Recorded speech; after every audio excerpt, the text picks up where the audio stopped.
Balochistan public service commission के मुख्तलिफ interviews की डेट भी आ चुकी है और बहुत सारे ऐसे एस्पेरेंट्स हैं जो आने वाले इंटरव्यूज़ की प्रिपरेशन भी कर रहे हैं। हम अनफाल में मॉक इंटरव्यूज़ हमेशा से कराते आए हैं और कंटिन्यूसली हमारी सीरीज़ होती है मॉक इंटरव्यूज़ की। तो जितने हमारे भी एस्पेरेंट्स क्वालिफाई हुए हैं पूरे बलूचिस्तान से और भी जो एस्पेरेंट्स क्वालिफाई हुए वो इंटरव्यू की प्रिपरेशन के लिए अनफाल आते हैं।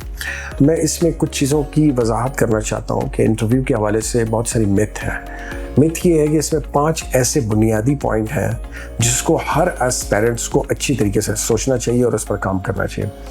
इसमें ये है कि जब हम इंटरव्यू लेते हैं तो उसमें सबसे पहले हम ये देखते हैं कि जी जो फर्स्ट इंप्रेशन है वो कैसा है। अब उस फर्स्ट इंप्रेशन में क्या क्या चीज़ें आती हैं, उसमें सबसे पहले जो है वो ड्रेस कोड आता है कि आपने किस किस्म का ड्रेस जो है वो पहना हुआ है। अब एक तो ड्रेस ये होता है कि ड्रेस नया है या पुराना है, ये इतना मायने नहीं रखता, या उसकी कलर कॉम्बिनेशन है, ठीक है, टू सम एक्सटेंट ये मायने रखता है, लेकिन वो आप पर कैसा सूट कर रहा है ये बहुत ज़्यादा मायने रखता है। और दूसरा ये है कि वो डिसेंट लग रहा है कि नहीं। तो इंटरव्यू के हवाले से जो है वो ड्रेस कोड का जो है वो 2 ही ऑप्शन है मेल्स के लिए। एक तो या तो वो शलवार कमीज़ पहनेंगे या फिर वो 2 पीस 3 पीस या पैंट शर्ट पहनेंगे। तो अब उसमें ये है कि अगर वो शलवार कमीज़ पहनते हैं तो उसमें देखना ये पड़ेगा कि ये मौसम कौन सा है, किस सीज़न में इंटरव्यू हो रहा है, विंटर में है या समर में है। अगर ये गर्मी का मौसम है तो गर्मी के मौसम में लाइट कलर के कपड़े और जो है वेस्ट कोट भी जो है वो लाइट होना चाहिए ताकि बहुत ज़्यादा गर्मी और सफोकेशन महसूस ना हो। और अगर सर्दियों के मौसम में जो है इंटरव्यू है तो उसमें आप कोट भी पहन सकते हैं और जो है वो शलवार कमीज़ जो है वो ऑफ कोर्स मोटी और ऐसी शलवार कमीज़ पहन सकते हैं जो सर्दियों के हवाले से बेहतर हो। कलर कॉम्बिनेशन वेरी करता है पर्सनालिटी पे भी और कॉम्प्लेक्शन पे भी, तो ये वेरी करता है। तो उसके लिए डार्क कलर्स और जो है लाइट कलर्स जो है वो इस्तेमाल कर सकते हैं। तो वो हमारे पास जो कैंडिडेट्स आते हैं तो उनके कॉम्प्लेक्शन के हवाले से और उनकी पर्सनालिटी में उनकी हाइट के हवाले से फिर हम उन्हें राय और मशवरा देते हैं। इसमें जो इम्पॉर्टेंट चीज़ ये है कि वो ये कि ज़्यादातर रिकमेंड ये किया जाता है कि जो आप ड्रेस पहनते हैं वो बहुत ज़्यादा नया ना हो, क्योंकि वजह ये है कि जब आप फर्स्ट टाइम कोई ड्रेस पहनते हैं तो वो आपकी पर्सनैलिटी और शख्सियत के साथ कंपैटिबल नहीं होता।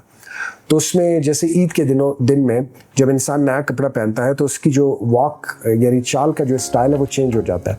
इसी तरह ये रिकमेंडेड है कि आप ऐसे कपड़े पहने जो आपने 1 या 2 मरतबा या कुछ उसको यूज टू हो चुके होते हैं ताकि वो आपकी बॉडी के साथ उसकी जो है वो कंपैटिबिलिटी हो जाए। अगर फीमेल अबाया पहनना चाहती हैं तो फीमेल अबाया भी पहन सकती हैं, लेकिन वो अबाया जो है वो भी उनकी शख्सियत के साथ मैच करे और वो अबाया कितना वो किस कलर का हो तो वो भी हम जो है वो उनकी शख्सियत और पर्सनालिटी के हवाले से उनको राय दे देते हैं कि ये आपका जो लुक है वो इस अबाए में या इस कलर में जो है वो ज़्यादा बेहतर नज़र आ रहा है एज़ कम्पेयर टू कि आप जो है अपनी मर्ज़ी से कोई भी पहन लें। शूज़ का जहाँ तक ताल्लुक़ है तो हमारे यहाँ बलूचिस्तान में क्योंकि ट्राइबल सेटअप भी है तो जो चवट है जो पहनने का है ब्राउन और ब्लैक कलर है ये ज़्यादा सूटेबल है। और जो फीमेल के लिए वो कोल्ड शूज़ ऐसे पहने जो ऑफिशियल लुक दे, क्योंकि वो ऑफ कोर्स एक पोजीशन एक जॉब के लिए इंटरव्यू के लिए आ रही हैं तो उनका ड्रेस और शूज़ जो है वो ऐसे होने चाहिए जो डिसेंट लुक में, ना कि वो ब्लश करें कपड़े और वो ऐसा नज़र आ रहा हो कि किसी फंक्शन या पार्टी में आपने वो सूट जो है वो पहन के आना चाहिए था लेकिन आप जो इंटरव्यू में पहन के आ गए। तो ड्रेस कोड के हवाले से ये है कि इसको जो है मद्देनज़र रखा जाए तो उससे ज़्यादा बेहतर रहता है और फिर कंफर्टेबल भी होता है। अगर कोई कॉटन का सूट पहन के आना चाह रहा है मेल और फीमेल में से तो इस चीज़ को बहुत ज़्यादा आपने इसमें एहतियात करनी है कि वो कॉटन का सूट इस तरह का ना हो कि जिसके उठने और बैठने में आपको तकलीफ हो, बहुत ज़्यादा कलफ लगी है और इवन कि आपका जो नेक है वो डिस्टर्ब हो रही है और जो आपको ब्रीथिंग में मसला आ रहा है, तो इस तरीके से आपका जो है वो सूट होना चाहिए जो आपको कंफर्टेबल एनवायरनमेंट प्रोवाइड करे, कंफर्टेबल रखे। तो ये ड्रेस कोड के कुछ नॉर्म्स हैं जिसको फॉलो करके आप इंटरव्यू में ड्रेस कोड के हवाले से बेहतरीन तरीके से आप जो है परफॉर्मेंस दे सकते हैं।